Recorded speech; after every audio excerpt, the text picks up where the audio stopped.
Bapak Ibu saudara-saudara jemaat, sebelum ketemu melakukan aktivitas hidupku yang baru, ketemu butuh pegangan, ketemu butuh pedoman, ketemu butuh arah. Pedoman, arah dan pegangan itu ketemu temui dalam kebenaran firman Tuhan yang terbaca di dalam kitab Yeremia pasal 17 ayat yang ke-11 yang begini bunyinya. Seperti ayam hutan yang mengerami yang tidak ditelurkannya, demikianlah orang yang menggaruk kekayaan secara tidak halal. Pada pertengahan usianya ia akan kehilangan semuanya, dan pada kesudahan usianya ia terkenal sebagai seorang pemaaf. Demikian pembacaan Alkitab. Ibu bapak dan saudara-saudaraku yang kekasih, menjalani kehidupan ini ketemu butuh makan, ketemu butuh pakai, butuh perumahan dan semua hal untuk bisa menjamin ketemu kebahagiaan. Apalagi menghadapi situasi hidup yang sudah semakin susah, sudah semakin rumit, membuat banyak orang berpikir agar setiap kebutuhannya harus terpenuhi, sebisa terpenuhi. Tentu saja bukan hanya kebutuhan pribadi, tetapi juga untuk kebutuhan keluarganya. Ada orang-orang yang terus bekerja keras untuk menikmati sesuap roti demi keberlangsungan kehidupan, kebutuhan pribadi, keluarga, dan rumah tangga. Dan mereka melakukan sesuai dengan profesi yang ada pada mereka. Tetapi ada sebagian orang yang mendapatkan berkat itu dengan jalan yang tidak dikehendaki, dengan jalan yang tidak halal. Dan oleh karena itu, teks bacaan kita saat ini Inga Beta dan Bapak Ibu lewat Yeremia pasal 17 ayat 11, di mana Nabi Yeremia mengalami pergumulan berat terkait dengan kesalahan yang dibuat oleh bangsa Israel. Mengalami pergumulan berat ketika bangsa Israel melakukan dosa yang paling besar. Dan oleh karena itu Nabi Yeremia mengalami pergumulan karena bangsa yang sudah melakukan dosa. Ayat ini mengungkapkan sebuah tema kepada kita. Allah melihat segala sesuatu yang terjadi dalam seluruh kehidupan bangsa Israel. Apa yang tidak terlihat oleh manusia akan terlihat oleh Tuhan. Dan oleh karena itu Tuhan akan mengambil kekayaan dari orang yang melakukan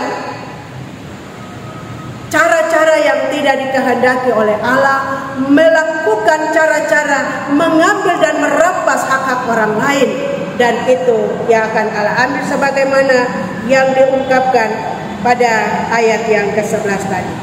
Ibu bapak dan saudara-saudaraku yang kekasih, manusia mengupayakan atau memperoleh kekayaan dengan cara-cara yang tidak benar. Itu bukan hal yang baru di dunia sekarang ini.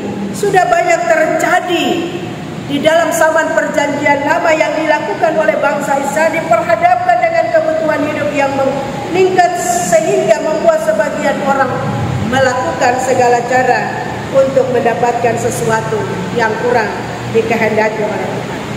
Perbuatan ini dilakukan bukan tanpa sadar, melainkan ada dalam kesadaran penuh bahwa bertentangan dengan kehendak Allah dan tentu akan menimbulkan dosa.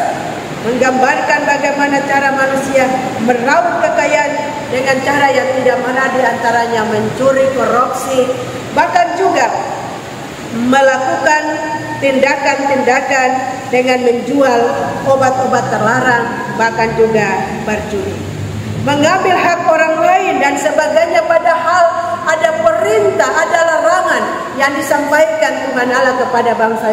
Jangan mencuri, jangan mengingini barang apapun yang bukan milikmu. Tetapi sekarang orang-orang yang percaya kepada Tuhan sudah menghalalkan segala cara untuk menghimpun kekayaan. Padahal itu tidak dikehendaki oleh Tuhan. Yang penting ketong hati senang, yang penting Bapak senang, yang penting Mama senang. Urusan dosa itu urusan yang kedua dengan Tuhan. Tapi hari ini Yeremia mengingatkan kita sekalian bahwa sebagai orang-orang yang percaya, mari ketong bekerja keras untuk menikmati sesuap roti, untuk menjawab kebutuhan-kebutuhan kebutuhan hidup pribadi, keluarga, rumah tangga, sebagaimana yang Tuhan bilang kepada Adam dan Hawa, dengan keringat atau dengan peluh yang jatuh ke tanah baru bisa menikmati berkat. Jadi kita mesti kerja, bukan tunggu ongkang-ongkang kaki saja lalu dapat kepeng, bukan ongkang-ongkang kaki saja makanan datang, tetapi mesti bekerja keras untuk mendapatkan sesuap roti untuk menjamin kebutuhan-kebutuhan hidup pribadi, keluarga, dan rumah tangga. Kata orang percaya dilarang oleh Tuhan jangan mencuri. Kata menjadi orang percaya dilarang oleh Tuhan jangan korupsi. Kata menjadi orang percaya dilarang untuk tidak menjudi. Kata menjadi orang percaya dilarang untuk tidak merampas hak-hak orang lain, apalagi hak-hak orang miskin. Itu dia pembagian. Kata mesti takut Tuhan sedikit. Jangan kata ambil orang pembagian. Orang ambil belajar tala golojo, jangan rakus, itu orang pembagian. Mari kata kerja. Kerja dengan sungguh-sungguh, kerja dengan keringat yang jatuh, kerja dan takut Tuhan. Bapak Ibu tidak akan pernah kurang berkat dalam kehidupan ini. Jampikan lu bikin dosa tambah banyak. Tuhan telah menebus dan menyelamatkan kita, dan Tuhan kasih ingat, kerjalah dengan jujur dan takut Tuhan. Orang-orang yang melakukannya tidak akan pernah kurang berkat. Cukupkanlah apa yang ada pada Bapak Ibu. Kalau Tuhan kasih berkat itu cukup sudah. Nikmati kecukupan berkat. Jangan merampas orang punya. Jangan melakukan segala cara untuk merebut kekayaan dan mengumpulkan kekayaan untuk menyusahkan orang lain. Cukuplah kita menikmati berkat yang Tuhan kasih. Biarlah kesusahan hari ini berbeda dengan kesusahan hari esok. Kita menikmati berkat Tuhan dengan Tuhan kasih melalui cara-cara dan juga kehendak Tuhan dalam kehidupan ini. Perbuatan yang baik akan diperhitungkan oleh Tuhan. Jangan ketong jadi orang yang munafik. Jangan ketong jadi orang yang tidak jujur. Ketong mesti jujur di hadapan Tuhan.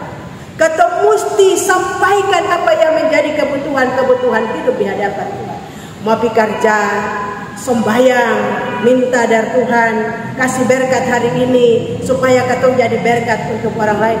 Jangan cuma bangun pagi langsung pergi kerja, saya melandasi seluruh aktivitas, saya melandasi seluruh usaha dan kerja dengan berdoa. Bagaimana mau dapat berkat? Ketong berpikir sudah, ketong pergi saja pasti Tuhan kasih berkat. Kasih lagi ketong ambil orang punya. Jangan ibu bapak. Yeremia berada dalam pergumulan berat terkait dengan dosa yang dilakukan bangsa Israel, merampas hak-hak orang miskin. Hari ini Yeremia kasihnya beta dan bapak itu, kerjalah apa yang menjadi bagian kita untuk Tuhan dengan sungguh-sungguh, dengan keringat yang jatuh. Maka Tuhan akan kasih Tuhan pembagian lewat seluruh karya, panggilan dan pengabdian kita masing-masing. Tuhan Yesus memberkati. Amin.